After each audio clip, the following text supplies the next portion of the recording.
Hello hidden. तो आज की इस वीडियो में आज मैं कक्षा 10वीं वाले विद्यार्थियों को दो चरों के रैखिक समीकरण वाले अध्याय के उदाहरण नंबर 16 को बताने वाला हूं। तो चलो मैं उदाहरण नंबर 16 को बता देता हूं। इसमें बिल्कुल भी हम लोग टाइम वेस्ट नहीं करेंगे। तो उदाहरण नंबर 16 है, एक त्रिभुज एबीसी में कोण ए का मान x अंश, कोण बी का मान 3x और कोण सी का मान y है। यदि 3y अंश माइनस 5x अंश बराबर 30 अंश हो तो सिद्ध कीजिए कि यह एक समकोण है ना। मतलब समकोण त्रिभुज है कह रहा है। तो एबीसी को समकोण त्रिभुज बनाना है। यहाँ पे एक समीकरण तो पहले से दिया है, बस हमें एक समीकरण निकालना है। तो चलो इस प्रश्न को हल करते हैं।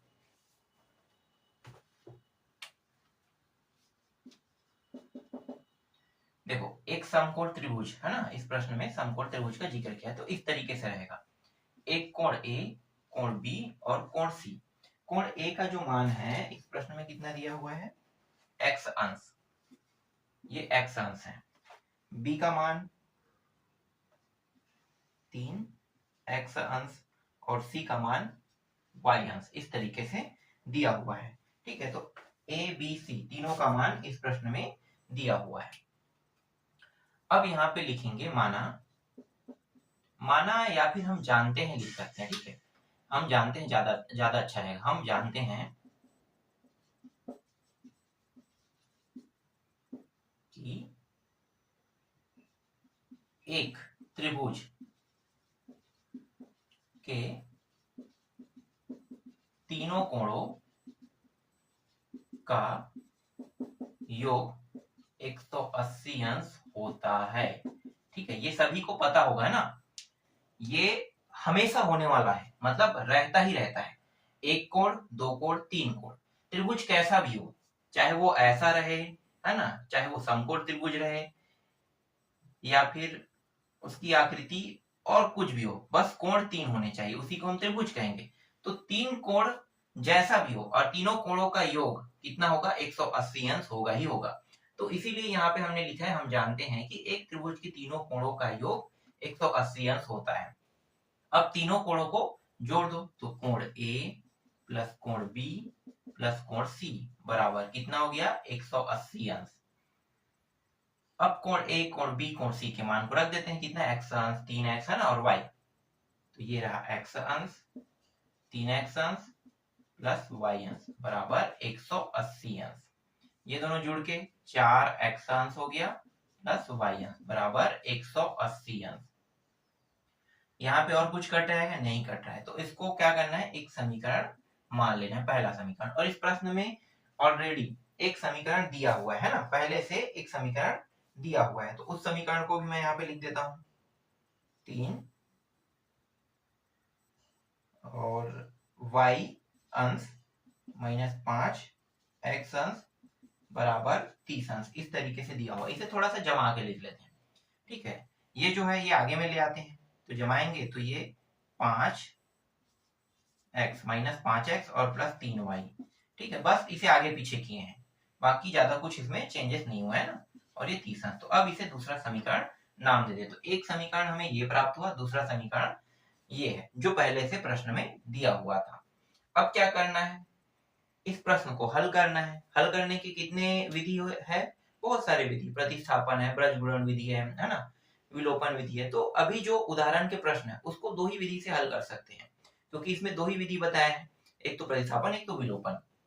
तो ये जो प्रश्न है ये प्रतिस्थापन विधि में बना है आपके उदाहरण में, तो मैं इसे विलोपन विधि में हल करूंगा। ठीक है, तो यहाँ पे लिखना पड़ेगा विलोपन विधि से।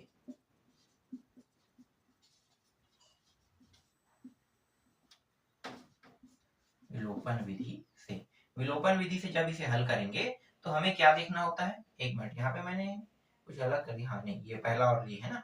ठीक है, देखो इन दोनों को देखना होता है, दोनों में जो x है, x के मान वाले है उसको देखते हैं। तो देखो यहाँ पे माइनस 5x है, यहाँ पे 4x है, तो क्या ये हल हो सकता है, बिल्कुल नहीं हो सकता।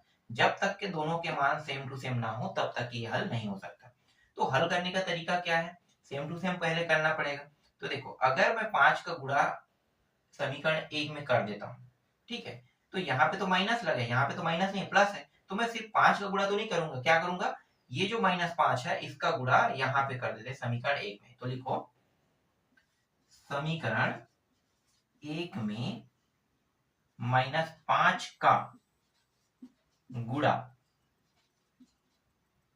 ठीक है, 5 का गुणा हमने किसमें कर दिया, इसमें, ठीक है। देख लो यहाँ पे मैं पूरा इसको एक कोष्ठक जैसे कर देता हूँ ना, तो यहाँ पे पूरा गुणा जो है ये 5 जो है पूरा अंदर में गुणा होते जाएगा।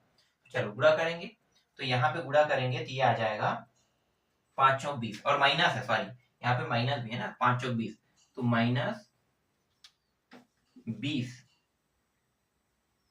x अंश, फिर ये भी माइनस प्लस माइनस हो जाएगा गुणा होके 5y, तो ये हो गया 5y अंश, है ना। और फिर 5 का गुणा इसके साथ भी होगा 180 के साथ, तो 18 18 36 18 54 18 दूनी 36 18 3 54 18 चौक 72 18 पंजे 90, ठीक है। तो ये हो जाएगा 90 और 0 मतलब 900, ठीक है।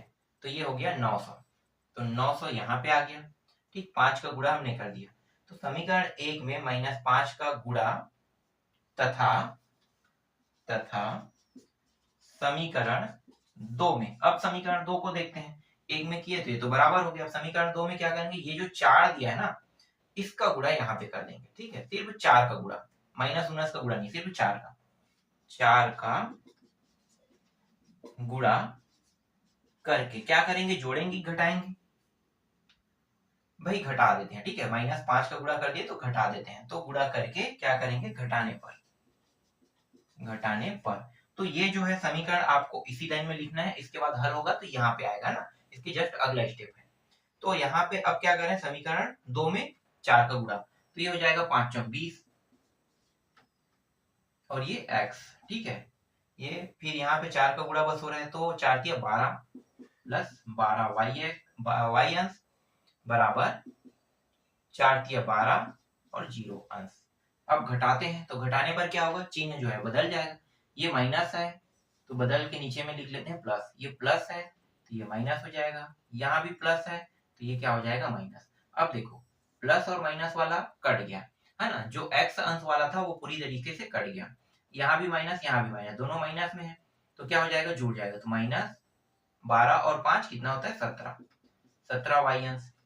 यहाँ पे एक प्लस में एक माइनस में घट जाएगा तो 0, ये हो गया 8 और यहाँ पे ये हो चुका है 8 और 1 7, 780 यहाँ पे आ रहा है, ठीक है। तो 780 अंश यहाँ पे आ गया।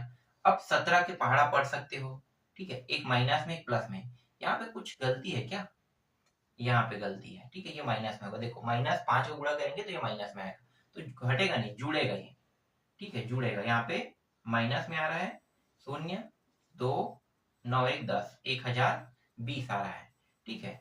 अब 17 का पहाड़ा पढ़ सकते हैं, 17 दूनी 34 17 तिया 51 और 17 छक्के 102 होता है। तो यहाँ पे देखो ये पहले कटेगा, ये जो चिन्ह है ये कट गया और ये कट गया, ठीक है। 17 के पहाड़ा मतलब y अंश 17 इसके साथ गुणा में है, तो 1020 को 17 क्या करेगा, भाग करेगा, 17 एकम 17 छक्के 17 शून्य, तो y अंश बराबर कितना आ गया, 60 अंश यहाँ पे प्राप्त हो गया। देखो y अंश का कितना आया मान, 60 अंश आ गया, ठीक है। मतलब कोण जो c है उसका मान 60 अंश यहाँ पे रख देते हैं। अब इस मान को कहाँ पे रखेंगे, इस मान को चाहो तो आप समीकरण 1 में रखो, चाहो तो आप समीकरण 2 में रखो, किसी में भी रखो, जो x का मान है वो आसानी से आ जाएगा। तो यहाँ पे मैं रख देता हूँ समीकरण 1 में, लिखना भी पड़ेगा ना, समीकरण 1 में y अंश का मान रखने पर तो y अंश का मान रखते हैं, तो देखो ये हो गया 4 x अंश जैसा वैसा, फिर प्लस y का मान कितना है, 60 अंश, 60 अंश हमने रख दिया, फिर बराबर 180 अंश, इसको उस पार ले जाएंगे 60 को, है ना, तो क्या करेगा, ये प्लस है तो उस जाके माइनस हो जाएगा, तो 180 को घटाएगा, तो 180 में घटाएंगे 60 को कितना आ जाएगा, 120, तो मैं डायरेक्ट लिख देता हूँ 120, तो ये रहा 4x। अब x बराबर 120 अंश, 4 क्या होगा, इसके साथ गुणा में है मतलब भाग करेगा, 4 एकम 4 तिया 4 शून्य, तो x का जो मान आ रहा है यहाँ पे, x अंश का मान वो कितना आ रहा है, 30 अंश, ठीक है। तो x और y के मान निकालना था, तो x का मान यहाँ पे कितना आ रहा है, 30 अंश आ रहा है और y का मान इतना आ रहा है, ठीक है। अब ये जो b है इसका मान निकाल लेते हैं, तो भैया इसका तो 30 आ रहा है, 30 तिया कितना होता है, 90, तो ये तो समकोण है ना, यही तो सिद्ध कर रहा है समकोण। तो 30 दिया 90, तो ये आ गया कोण ए का मान 30, कोण बी का मान 90 और कोण वाई का मान 60। अगर तीनों को जोड़ोगे तो तीनों का मान 180 अंश होता है। ये हमें हमेशा से पता होना चाहिए, है ना। हमेशा से क्या पता होना चाहिए कि एक त्रिभुज के 3 कोण होते हैं, वो त्रिभुज कैसा भी दिखाई दे, 3 कोण है मतलब उस तीनों कोणों का योग 180 अंश होगा। जब मान निकलेगा तो आप उसको जोड़ के भी देख सकते हो। तो इस तरीके से x अंश और y अंश, ठीक है, दोनों के मान यहाँ पे कितना है, हाँ y अंश और x अंश दोनों के मान यहाँ पे प्राप्त हो गया। ठीक है, जो ये सिद्ध कर रहा है कि ये जो उदाहरण नंबर 17 है जिसमें एक त्रिभुज दिया हुआ है वो क्या है, एक समकोण त्रिभुज है। ठीक है, तो इस तरीके से ये आपका 17वां प्रश्न, सॉरी 16वां प्रश्न, 16वां प्रश्न कंप्लीट होता है। ठीक, चलो अगला देखते हैं।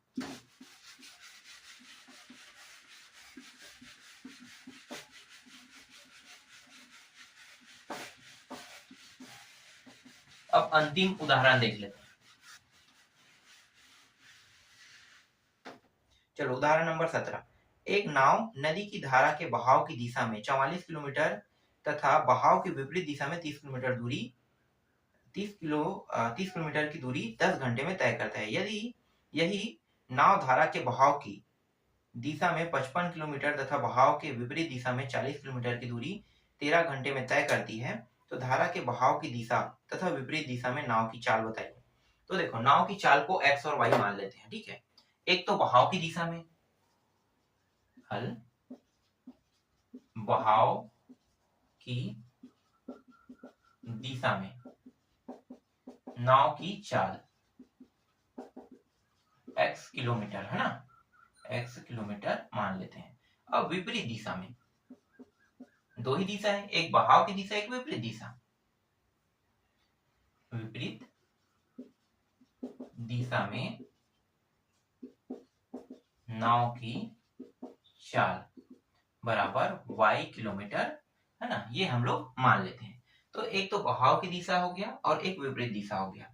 ठीक है, आगे प्रश्न क्या कह रहे हैं, जब आगे हम लोग प्रश्न को पढ़ते हैं तो कह रहा है कि 44 किलोमीटर है ना, बहाव की दिशा में 44 किलोमीटर दूरी तय करने में लगा समय। चलो बहाव फिर से लिखते हैं यहाँ पे, बहाव की दिशा में 44 किलोमीटर दूरी तय करने में लगा समय। ठीक है, समय, तो समय दूरी बटा क्या लिखेंगे,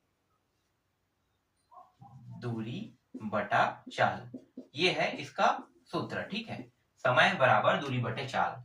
अब विपरीत दिशा में सेम टॉपिक लिखेंगे, विपरीत दिशा में है ना, विपरीत दिशा में। मैं पूरा ना लिख के इसे वैसे ही कर देता हूं यहाँ पे ऐसे, उसके बाद समय फिर लेंगे, समय बराबर दूरी बटा चाल। ठीक है, यहाँ भी लेंगे। तो देखो, बहाव की दिशा में 44 किलोमीटर है ना, और विपरीत दिशा में कितना है, 33 दिया हुआ। तो यहाँ पे 33 को भी तो लिख लेते हैं। 33 है कि 30 है यार, सॉरी 30 है। ठीक है, 30 है, 30 किलोमीटर। ठीक है, दूरी तय करने में लगा समय। तो दूरी यहाँ पे 44 है, तो डाल देते हैं 44। और चाल देखो, ये बहाव की दिशा है, उसकी चाल कितनी है, x।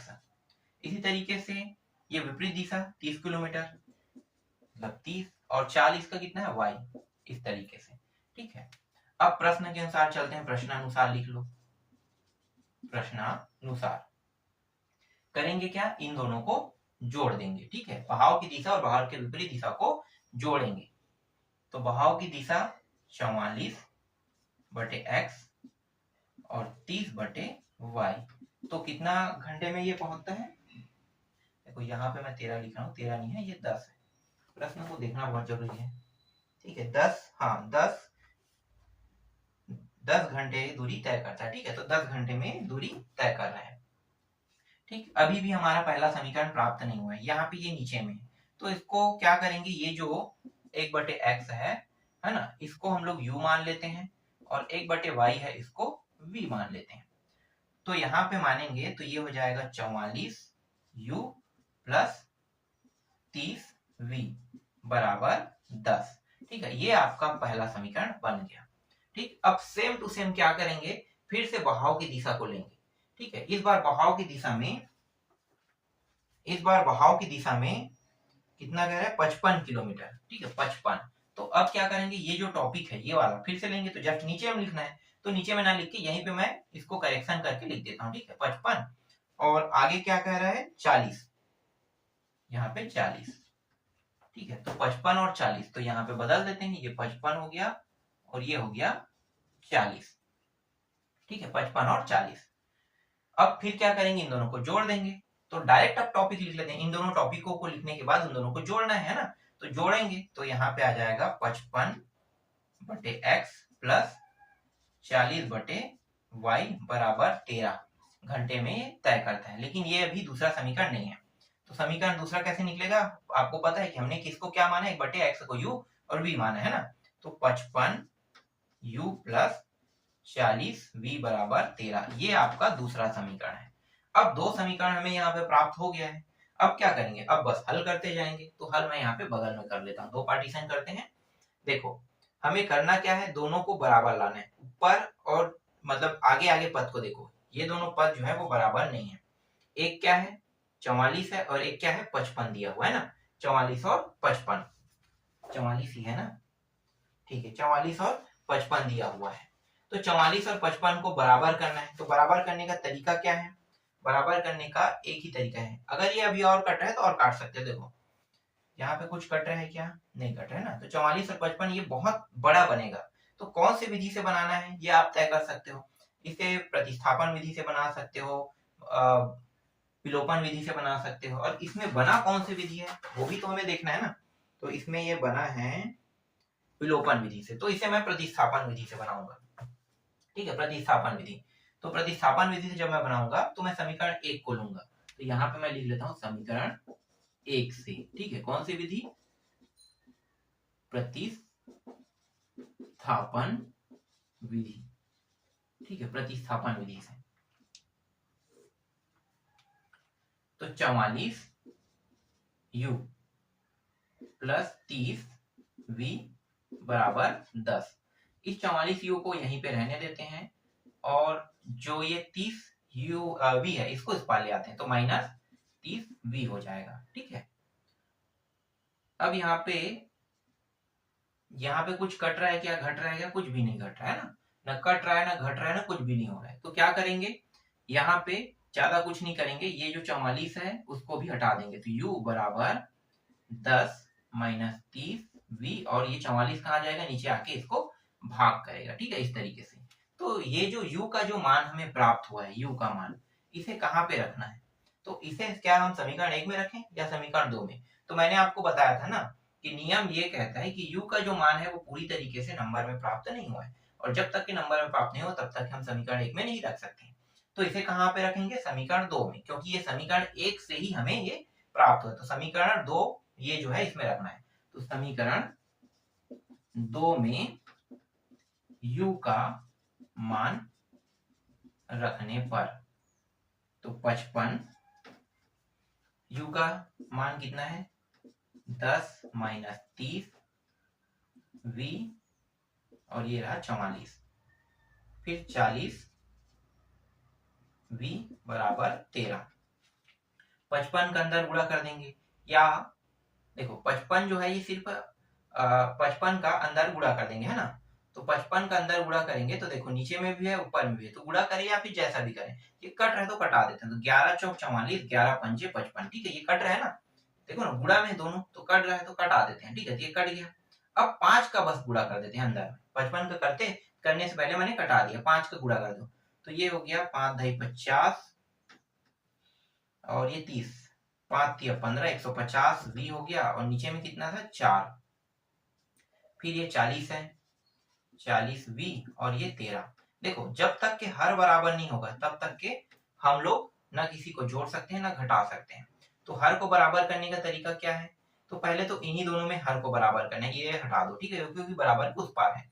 तो बराबर किस पार वाले देखो, तो यहाँ पे प्लस और प्लस लगा हुआ है, तो हर बराबर होगा तभी ये क्या होगा, जुड़ सकता है घट सकता है। तो ये जो एक है इसका इन दोनों के साथ गुणा, तो 50 का 50 रहेगा, और 150 v का 150 v रहेगा, फिर इस 4 का ऊपर नीचे गुणा, तो ये हो गया 4 चौक 16, 160 v हो जाएगा, और यहाँ पे 13 का 13, और नीचे कितना रहेगा 4, ठीक है, इस तरीके से।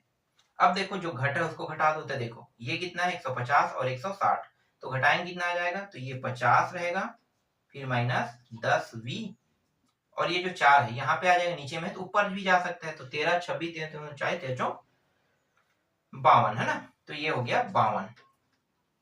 ठीक है, तो 52 आ गया। अब इस 50 को भी उस पार ले जाओ, तो यहाँ पे सिर्फ माइनस, सॉरी माइनस नहीं प्लस में रहेगा, क्योंकि ये प्लस वाला बड़ा है ना, तो 10v प्लस में, और ये उस साइड जाके 50 जो है उस साइड जाके हो जाएगा माइनस, तो उस साइड जाके माइनस होने पर ये क्या करेगा 52 के साथ घटेगा, तो कितना आ जाएगा 2 आ जाएगा। ठीक है 2। अब देखो v का जो मान है थोड़ा सा है, तो यहीं बगल में कर लेते हैं, तो v जो है v बराबर, यहीं पे v बस को रखते हैं 10 को इस साइड, तो 2 बटे यहाँ पे क्या आ रहा है 10, 2 एकम 2 पंचे 1/5, तो v का मान जो है वो 1 बटे यहाँ पे क्या प्राप्त हो रहा है 5 हमें प्राप्त हो रहा है। अब इस मान को कहाँ पे रखेंगे, 1 बटे जो 5 हमें प्राप्त हो रहा है इसे अब कहाँ पे रखें, अब यहाँ पे हमारे पास दो ऑप्शन है, समीकरण 1 समीकरण 2, जिसमें भी रखना चाहो अब रख सकते हो, चाहो तो आप समीकरण 1 में रखना चाहो तो 1 में रख लो, 2 में रखना चाहो तो 2 में रख लो। ठीक है, तो समीकरण ये वाला मैं मिटा देता हूँ,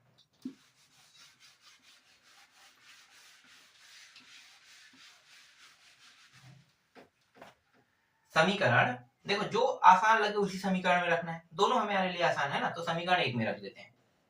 समीकरण 1 में v का मान रखने पर, ठीक है, तो समीकरण 1 क्या है 44 u प्लस 30 और v का मान कितना है 1/5, तो 1/5 हमने रख दिया, और ये रहा 10, 5 एकम 5 छक्के 30, कट गया ये, 6 को उस पार ले जाते हैं, तो देखो 6 को उस पार ले जाएंगे 10 के साइड तो माइनस हो जाएगा, और यहाँ पे क्या बचा है 44u बचा है, तो 44u और घटाएंगे तो कितना आ जाएगा 4 है ना, 4 आ गया, तो u बराबर 4/44 होगा कि नहीं, ये इसके साथ गुणा में इसलिए नीचे में तो आ गया 4 एकम एक बार में, और नीचे 4 एकम 11 बार में, तो u का मान यहाँ पे कितना प्राप्त हो रहा है 1/11 प्राप्त हो रहा है। ठीक है, u का मान 1/11 प्राप्त हो रहा है। अब आगे क्या करेंगे, हमारे पास जो मान आ रहा है वो तो v और u का मान है, लेकिन हमारा जो बहाव की दिशा में नाव की जो चाल है वो x किलोमीटर है, और विपरीत दिशा में नाव की चाल y किलोमीटर है, तब क्या करेंगे, तो ये जो u और v है देखो यहाँ पे ये है ना, जो हमने ये किया है यहीं पे क्या करेंगे वापस इसे रख देंगे, तो u के मान को यहाँ पे रखना है और v के मान को यहाँ पे, तो 1/x की जगह में u के मान को रखो, तो 1/11। ठीक है 1/11। अब क्या होगा, यहाँ से दोनों मान को, ये नीचे वाला मान इसके साथ ऊपर आ गया, ये वाला यहाँ पे आ जाए, मतलब x बराबर क्या प्राप्त हो गया 11 प्राप्त हो गया। ठीक है, x का मान कितना आया 11। एक और खंड कर लेते हैं, अब y का निकाल लेते हैं, तो y का मान निकालेंगे तो v के मान को रखना पड़ेगा, कितना है 1/5, तो 1/y बराबर 1/5, ये भी ऊपर आ गया और ये भी ऊपर चला जाएगा, इसका मतलब है कि y बराबर 5। ठीक है, तो y का मान 5 और x का मान 11, मतलब ये 11 किलोमीटर बहाव की दिशा में नाव की जो चाल है वो 11 किलोमीटर प्रति घंटा है, और विपरीत दिशा में नाव की जो चाल है वो 5 किलोमीटर प्रति घंटा है। तो इस तरीके से ये जो उदाहरण है 16 और 17 वो पूरा कंप्लीट होता है। इसके बाद मैं आपको प्रश्नावली के प्रश्नों को बताऊंगा।